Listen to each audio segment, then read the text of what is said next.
Remember the woman who cut off her husband's you-know-what and threw it out the car window? Yeah, that case. Lorena Bobbitt went from unknown housewife to national punchline overnight. Now, you know how it ended, but do you know how it started? I'm Chris. Thanks for joining me. Let's recap.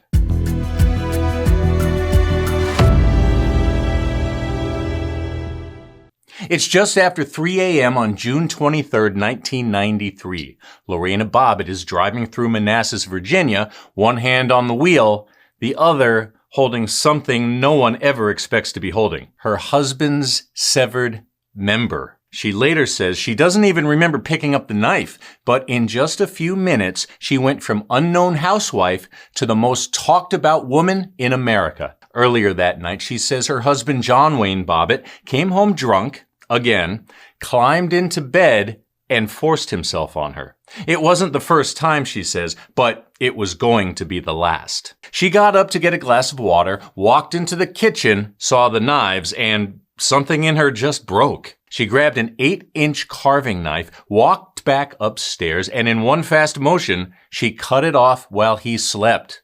Then she got in the car and drove off. With it. Around 4 a.m., 26-year-old John Wayne Bobbitt walks into a Virginia emergency room, his hands covered in blood, pressing a stained sheet tight to his groin.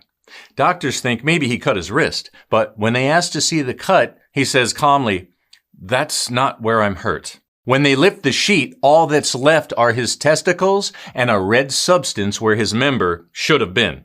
They can't reattach what isn't there, and doctors know they have just hours to save it, if they can find it in time. But where is it? To answer that question, police have to track down 24-year-old Lorena. Turns out, Lorena isn't hard to find. After tossing the evidence out the car window, she calls 911 and calmly tells them exactly what she did. And then comes the detail her husband, and everyone else, is desperate for. She says she threw it in a field right near a 7-Eleven. So before the sun comes up, cops are out there with flashlights scanning the roadside looking for a severed body part in the grass. And somehow they find it. They pack it in ice inside a Big Bite hot dog box from that same 7-Eleven and rush it to the hospital. 9.5 hours later, after a marathon surgery, doctors managed to reattach it and get it working again. But while surgeons were putting the pieces back together, the world still had one big question. Who is Lorena Bobbitt? Well, before the headlines, before the trial, Lorena Gallo is just a teenager born in Ecuador, raised in Venezuela, chasing the American dream. It's the late 80s, and she's just moved to the U.S. on a student visa. She's staying with a family in Virginia, working at a nail salon, trying to make it in a brand new world. One night, she heads out with a friend to a club near the Quantico Marine Base. It's where off-duty Marines go to drink, dance, and blow off steam. Lorena's only 18, never really dated anyone before, but that night, she's in demand. Marines line up to dance with her, including one young guy in uniform, John Wayne Bobbitt. He's charming, confident, and for a shy girl far from home, still figuring things out, he feels like safety, like excitement. She falls fast.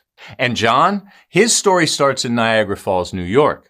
He's one of 3 brothers, raised by an aunt and uncle after his father walked out and his mother couldn't care for them alone.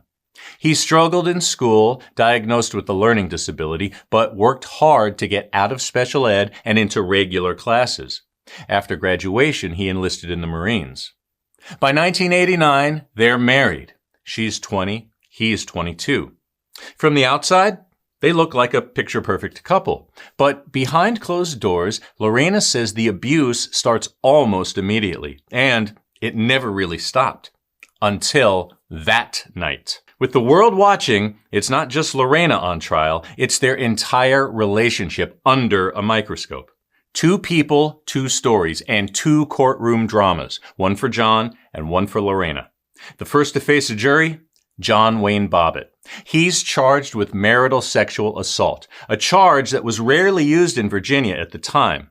Lorena takes the stand and lays it all out. She says the abuse was constant, that John raped her, choked her, and that night, it was just the latest in a long line of attacks That's what pushed her over the edge. But John denies every word, and after just a few days of testimony, the jury delivers its verdict. Not guilty. But the courtroom spotlight isn't going anywhere. Now, it's Lorena's turn. 1 month after John is acquitted, Lorena goes on trial. She's charged with malicious wounding, facing up to 20 years in prison. But her defense isn't trying to deny what she did. It's about why she did it. Her lawyers argue Lorena was a battered woman, trapped in an abusive marriage, and on the night of the attack, they say she suffered a psychological break. She takes the stand, tells the jury about the rapes, the beatings, the control, even how he allegedly forced her to get an abortion. He kicked me, he punched me, he slapped me in my face, he pulled my hair, and he tortured me, and he raped me. Lorena says the abuse wasn't just physical, it was emotional, financial, and relentless. After leaving the Marines, he bounced from job to job. Burger King, Red Lobster, a bar gig here, a cashier gig there. Meanwhile, Lorena worked full-time at a nail salon. She says her paycheck is the one that kept them afloat. Just barely. Then, things got worse. Lorena says John starts seeing other women. Openly, even asking her for gas money to go on a date. Neighbors at their apartment complex say he used to brag by the pool.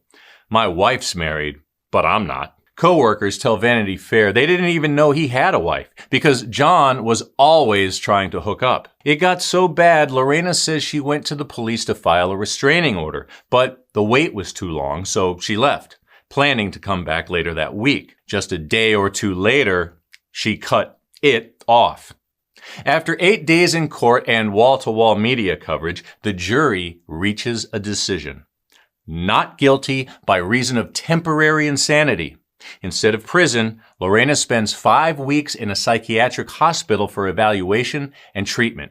And just like that, she walks free. The Bobbitts were married for 6 years, but by 1995, it was officially over. The divorce was finalized. So, what happened to them after the headlines faded? Lorena went back to work as a manicurist, this time using her maiden name, Gallo. She later did hair, sold real estate, and turned down $1 million offer to pose for Playboy.